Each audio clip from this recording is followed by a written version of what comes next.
guys, welcome back to the channel. In today's video, I'm showing you how to dehydrate a wonderful tomatoes. If you follow the channel, you know that I love my dehydrated tomatoes, but I generally do buy them online because purely of the time essence it takes to dehydrate tomatoes. However, guys, you cannot ever compare the homemade dehydrated tomatoes with the shop-bought ones, okay? Shop-bought ones are a little bit rubbery and quite often have a lot of salt, which might not be to everybody else's taste. However, by dehydrating our own, guys, we know exactly how much salt goes in there, if any at all, and we can basically dehydrate them to desired texture. So for the instance of this video, guys, I'll be using the Excalibur dehydrator. You can dehydrate tomatoes in the oven, no problem, providing you're able to run your oven at really low temperature and able to have the door open at the same time to get rid of moisture. Unfortunately, I'm not able to have this. My oven doesn't have a function on having it running with the open door, so I'm not going to be using the oven. But dehydrators generally is a better way because of the air circulations, and it will kind of give you a better result quicker. Okay, so again, I'm going to be using two types of tomatoes, a normal big tomato and a cherry tomatoes, okay? And the way you cut them, guys, it is totally up to you. It all depends what you're preserving them for, whether you're going to be eating them or you're going to be adding them to the pasta or different dishes. So this comes to the big tomatoes, okay? There's options, right? You can either cut them in circles, okay, which will be just things like that, okay? Or you can cut them in segments, which will be looking, I know I already cut this, but something like that, right? Just to let you know, it's probably quite obvious, but the thinner the tomatoes, guys, the quicker they will be to dehydrate, okay? Tomatoes generally have quite a lot of moisture and it will take quite a while, and we're talking about 10 to 12 hours.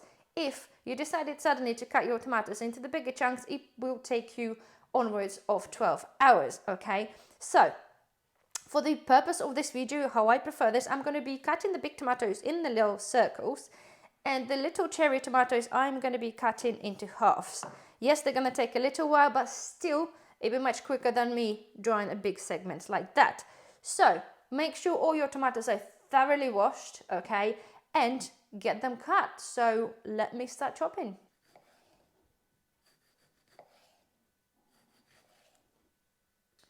So the tomatoes are cut, well, at least some of them. The next thing is, guys, is you take your trays, and it's probably the most tedious job really, is to line up your tomatoes. Just make sure they don't touch each other, okay? Two other things, guys. Firstly, I'm not using the bumps to dehydrate. My chickens absolutely love them, so they're not going to go to waste, but I choose not to include them into the tomatoes.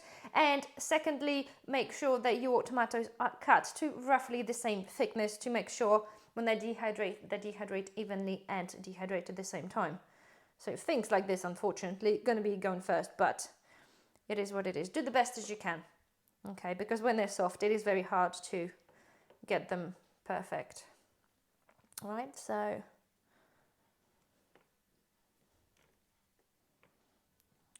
okay, so first tray is done. Okay, make sure to maximize your space, guys, to put them close and sort of evenly together, because when you're running the dehydrator for a long time, it's going to cost you a little bit of energy. And anyway, so I'm sprinkling a tad of sea salt with some Mediterranean herbs that I make myself. Again, that is totally optional, guys, but I do like just a little bit of salt, okay? So here we are, that's that. So let me continue with the rest of them and I put them in. So guys, voila, I am one tray short, however, that's fine, it's absolutely okay. So they're all in there. I did put the cherry tomatoes down the halves towards the middle because it's still, however well your dehydrator works, the middle part still works a little bit better. It is advisable to rotate your shelves halfway through. So for example, in our instance, if we'll be dehydrating for obviously 10 hours, so in the 5 hours, I'll probably swap the shelves around, and you could turn the tomatoes upside down. So we'll see how that goes, okay? But generally, simple as that. Off the trays go in, lid on. Okay, and we wash them on, okay, to 68 degrees, which is 68 Celsius and 155 Fahrenheit. This is my preferable temperature. I know some people suggest you can dehydrate wet products at a slightly lower temperature, I don't see the point, because the tomato is not really particularly going to brown because they're so wet, obviously have such a high moisture content. So 68 and potentially 74 towards the end to speed things up a little bit, and off we go. Timer, guys, for 10 hours. So I will see you guys probably tomorrow, because I like to time the stuff to dehydrate for X amount of time, and then they'll be really late evening, and then they'll sit overnight, obviously still be residual heat there, so they'll cook a little bit more or dehydrate a bit more, and then they'll be cool by the morning. So I'll see you then. So guys, here we are the following day, and they do look absolutely amazing. Okay, I'm gonna pull them out, hopefully get to see. They've shrunken quite a lot, as you can imagine. Okay, so this is what we have. They are pretty much paper thin, and this is where the importance of, guys, is to make them in the same size. So obviously they're dehydrated at the same time, and there we are. Look, it's absolutely beautiful. It did take just over 12 hours. Okay, so this is for the sliced ones, and I show you the, here we are, the ones that are the cherry ones. Okay, been done in half. They're still got a little bit of the squish to them, especially the slightly larger ones. But this is okay. So I'm happy with the results. They are pretty much perfect for what I want them for. Okay, so if you're wondering, guys, okay, in terms of the dehydrated tomatoes, what do you use them for? Well, you can add them onto the pastas, guys.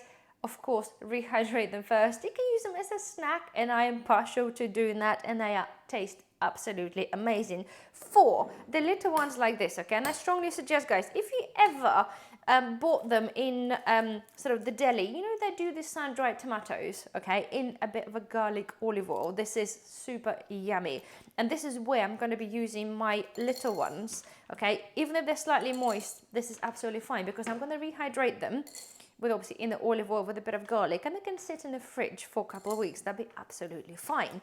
As comes to the so I'm just putting them there as I speak. Okay, and when we're talking about the big ones, okay, I'm just gonna have a normal jar, and all I'm gonna do is just pick them off. They do stick a little bit to the sheet, but they are fine. They are absolutely fine. It's easy enough to pick off and put them in.